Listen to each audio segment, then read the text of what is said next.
Asia cup ও বিশ্বকাপের আগে অস্ত্রোপচার করা লাগতে পারে তামিম ইকবালকে। সেটি হলে নিশ্চিতভাবে বড় 2 ইভেন্ট মিস করবেন তিনি। কেননা অস্ত্রোপচার করালে কমপক্ষে 4 মাস মাঠের বাইরে থাকবেন দেশসেরা এই ওপেনার। ওয়ানডে অধিনায়ক দীর্ঘদিন ধরে পিঠের ইনজুরিতে ভুগছেন, তাতে বেশ কিছু সিরিজও মিস করেছেন তিনি।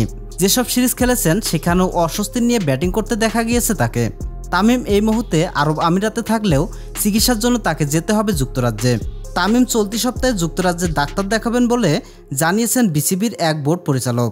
সেখানেই তামিমের অবস্থা পর্যবেক্ষণ করে সিদ্ধান্ত নেওয়া হবে।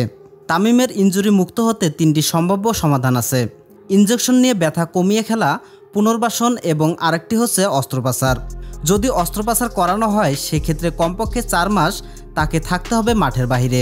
যদিও এশিয়া কাপ ও বিশ্বকাপকে সামনে রেখে অস্ত্রোপচারের পথে নাও হাঁটতে পারে বিসিবির ওই কর্মকর্তা আরও বলেছেন, অপারেশন এখন সম্ভব কিনা সেটাই বড় প্রশ্ন, কারণ সামনে 2টি বড় ইভেন্ট। ইংল্যান্ডের ডাক্তার তামিমকে দেখে কি বলে সেটা জানার অপেক্ষায় আছি আমরা।